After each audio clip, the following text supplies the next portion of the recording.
So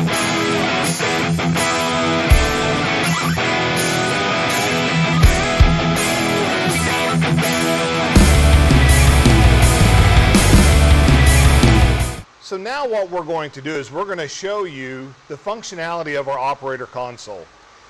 With our system, we have designed it so the operator can weld from the console without ever having to be in front of the arc. That helps us with both safety, operator comfort, and also allows that operator to see all the functions that are going on at one time without having to worry about heat input and things of that sort, because they're getting a readout constantly from the HMI.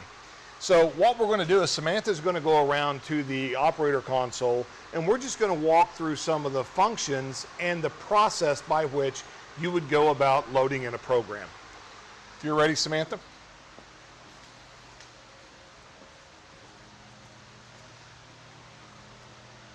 So now that Samantha's over here in front of the console, you can see that we have our arc view camera activated. So you can see the view that the operator would have from the camera while they're welding. So Samantha, if you would, let's go into the list of programs that we have available to us.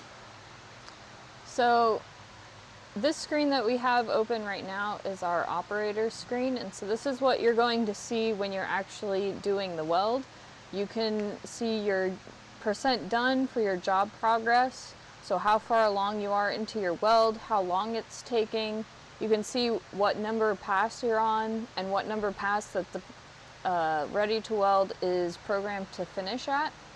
And then down here we can see all of our live values. So while you're welding, you can actually monitor each of these parameters to make sure you're staying within your procedure and you're not getting too far off of what your program was set at.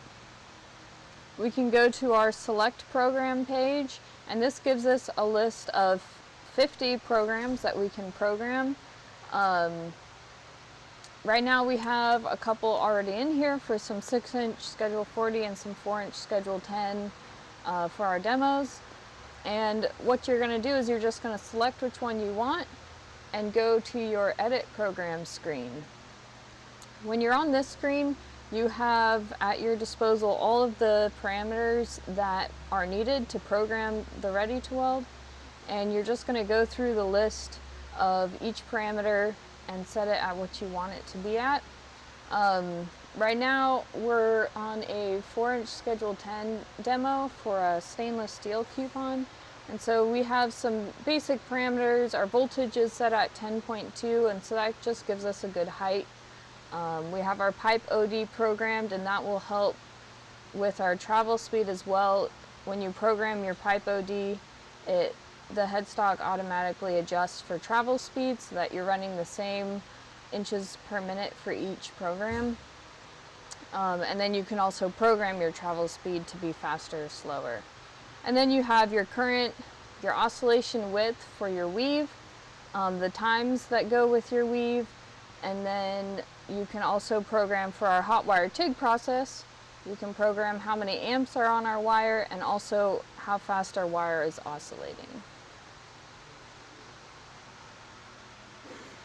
So Samantha, if you would, let's show them the way that you would copy a program if you were going to build another one. So you had that 4-inch Schedule 10 program pulled up. Let's copy that and make it a 6-inch Schedule 10 program.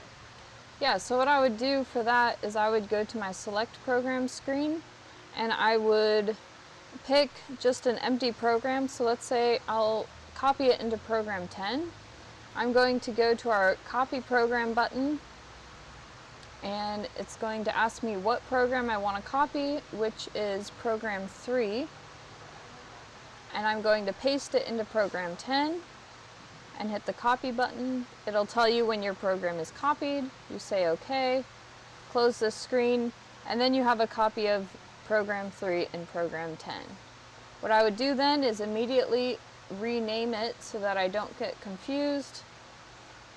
Rename it to 6-inch Schedule 10, and then go into my program and change my pipe OD. And that's all I would need to do. And all the other values will be exactly the same as my 4-inch Schedule 10 program. Thank you, Samantha.